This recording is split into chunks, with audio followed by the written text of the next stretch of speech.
Took you a while? Is that bauble from Sheila's megascope? Mm-hmm. My final prank. I switched the diamonds.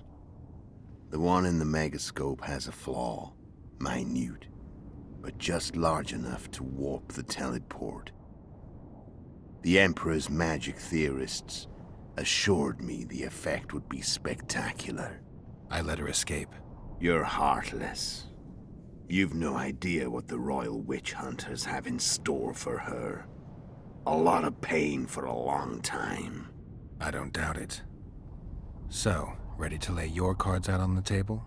No matter the game, there comes a point when all the players need to show their cards. I love that moment. But first... vodka. I suppose my throat's a little dry. In that case, let's drink to old friendships.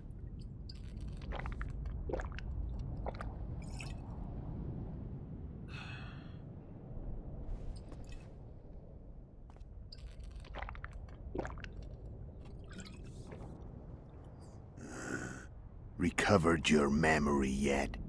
Not entirely. Remember how we first met?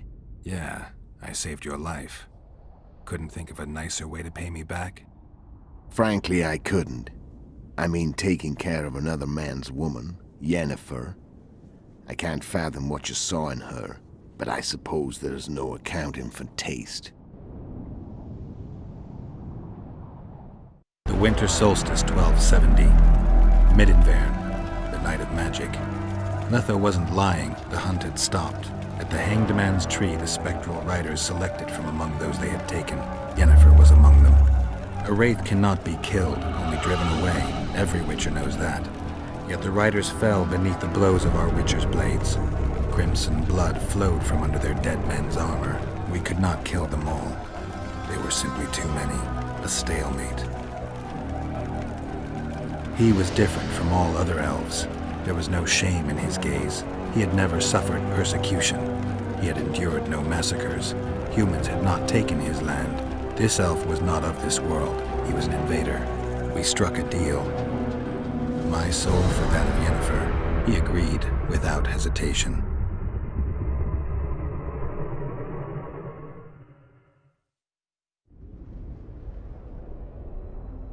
Back with me, friend.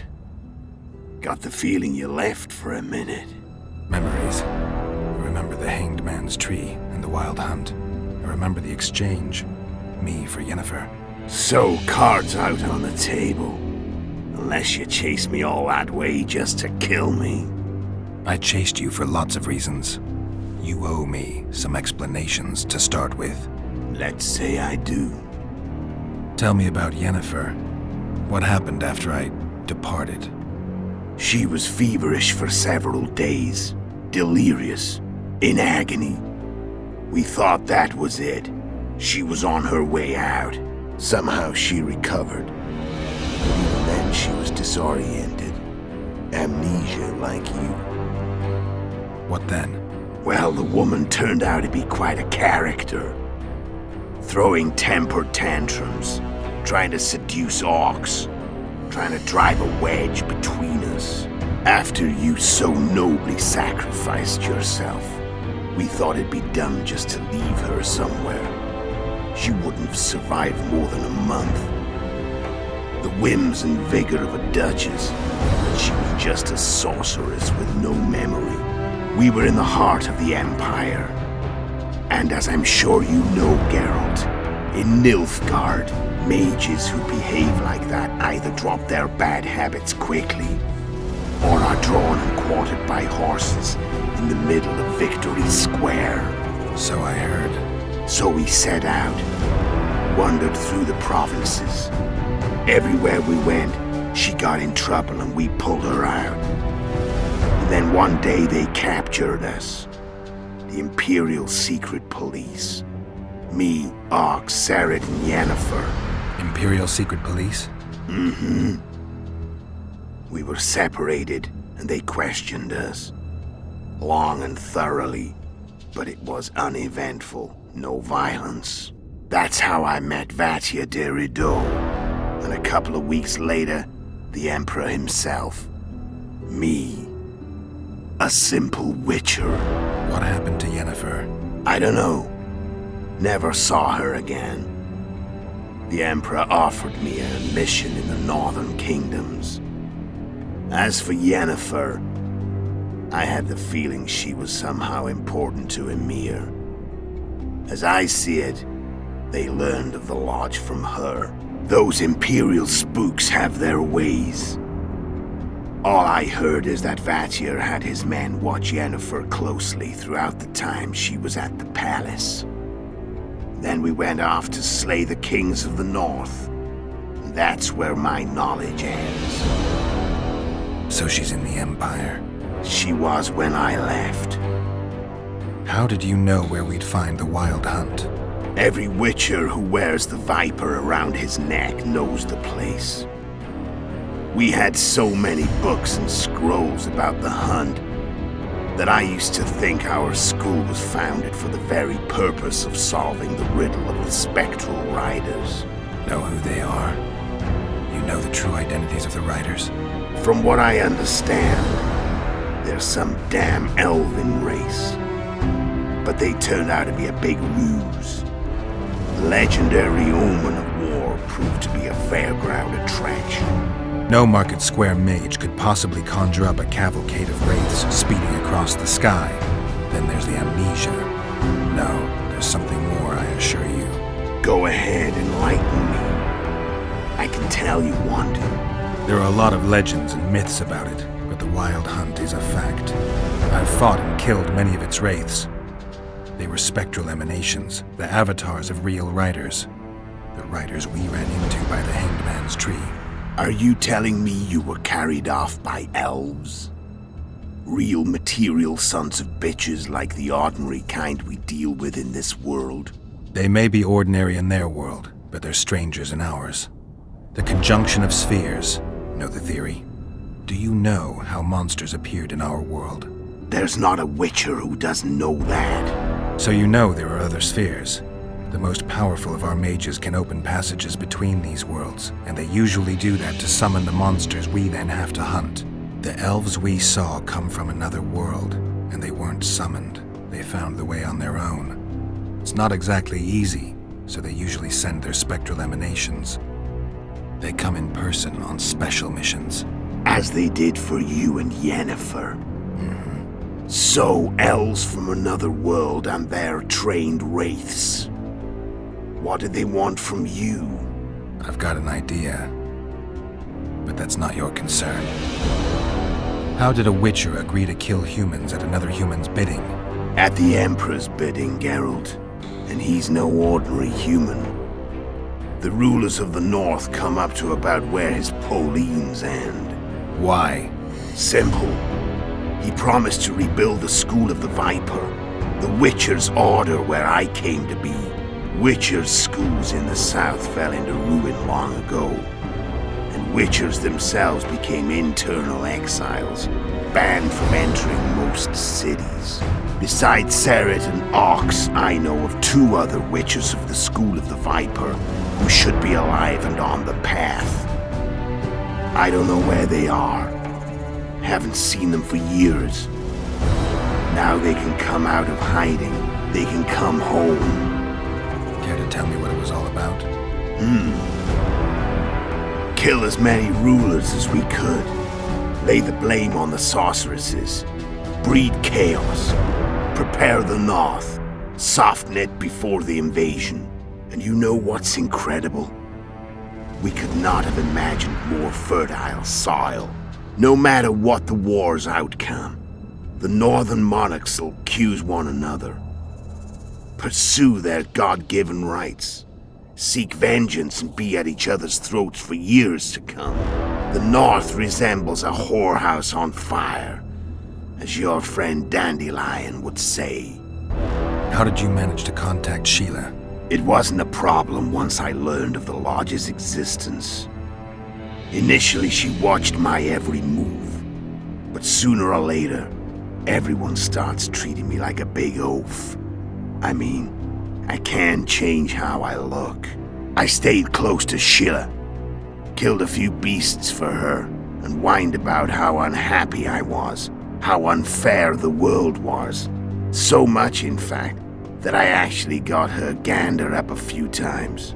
I made sure a few potentially trustworthy witnesses saw us together, could link us. Security in case I was captured. I also prepared to assassinate the King of Kavir. Esterad Tyson was to be the first victim of the mysterious assassins. But before I could do the dirty deed, Sheila asked me to slay Demavend. The gods had smiled upon me. I couldn't believe my luck. Here I've been trying to figure out how to frame Sheila, and now all I needed was to carry out her orders and follow through.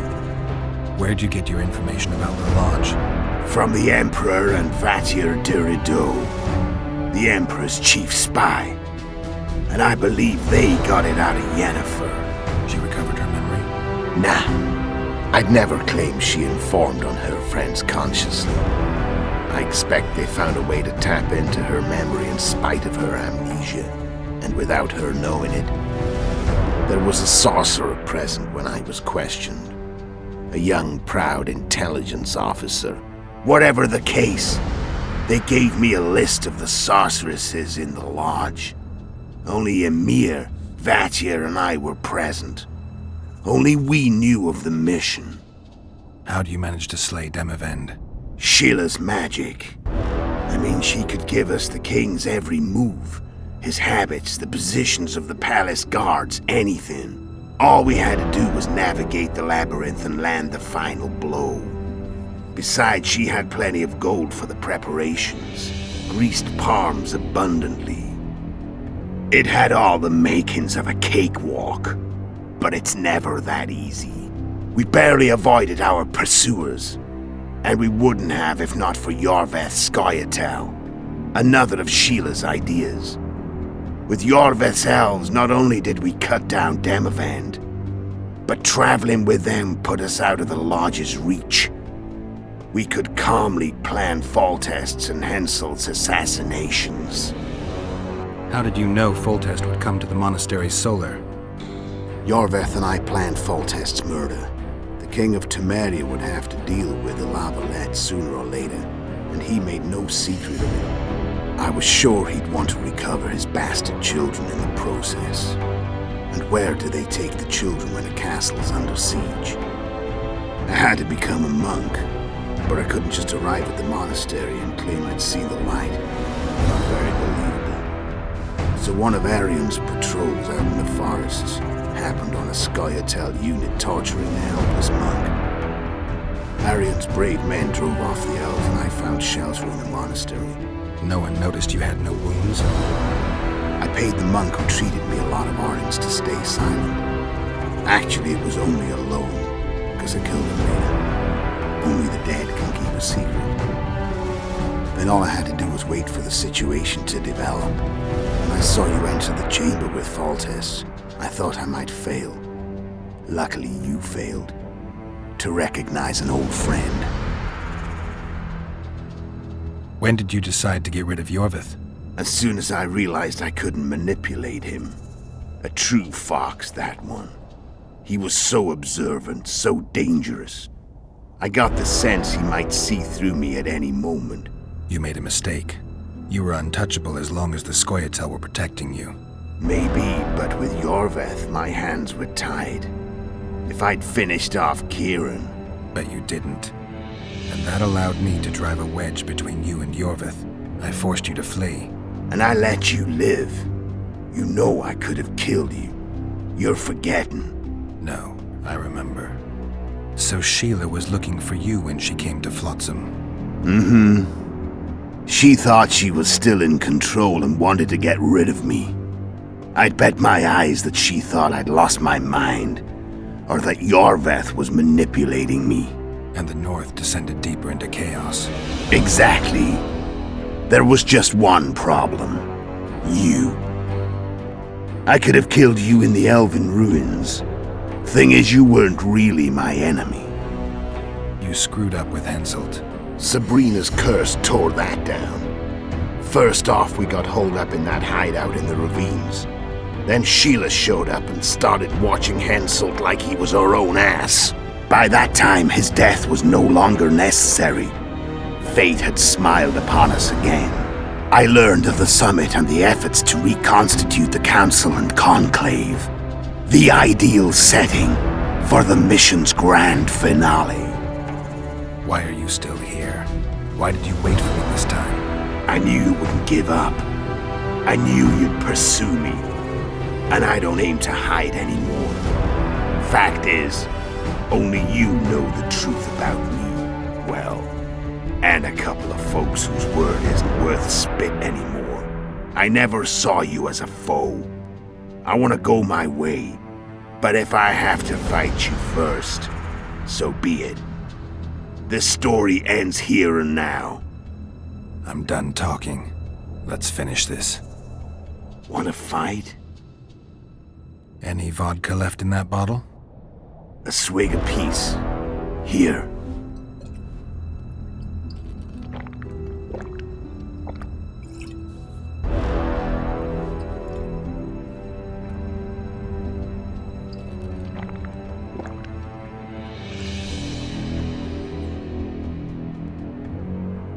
The Imperial army is probably crossing the Yaruga as we speak. Pure pandemonium will ensue. The North's finished. Time to go south, where the good life awaits. You're a fool, Letho. Both you and your Emperor are forgetting one thing. Misfortune brings people together. Very shortly, the North could be united like never before, thanks to you. But that's just not my concern anymore. I'm not your foe. I never was. Let me walk away and I will. You'll never see me again.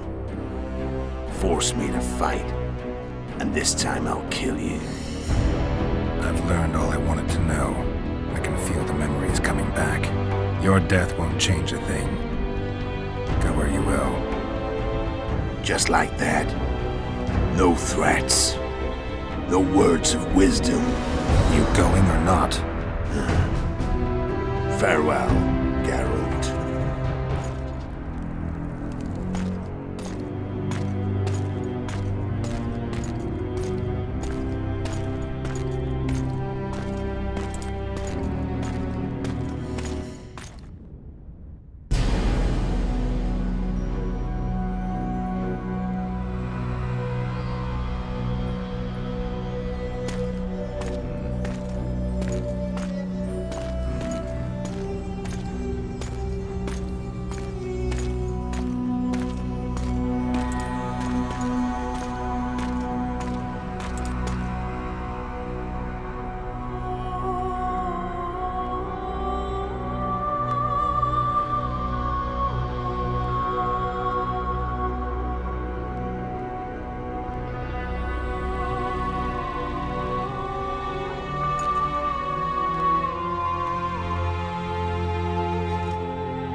The Witcher had traveled far and wide in search of the Kingslayers.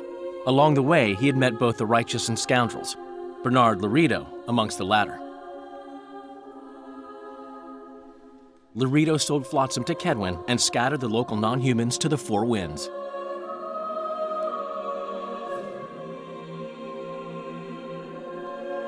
Flotsam became a military base. Its civilian population was resettled.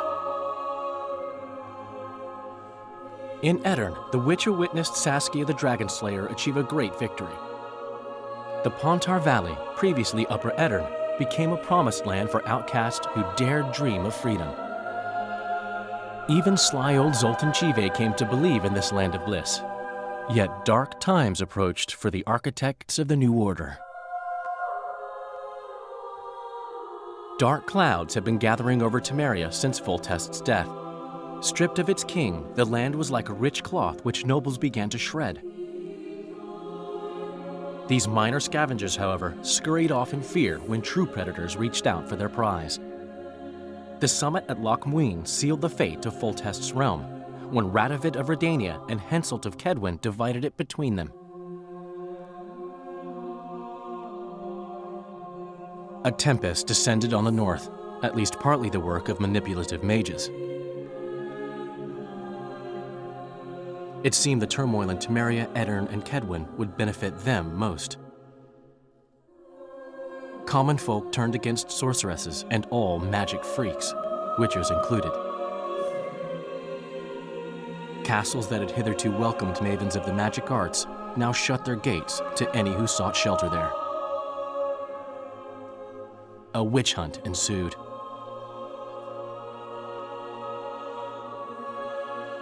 It was a time of great uncertainty, of rape accomplished by royal decree. Yet as troubled as the days seemed, we, who had in some way shaped the world's fate, finally received some respite. Zoltan resumed the quest for his beloved's hand, and I laid my head in a lapse of the muses.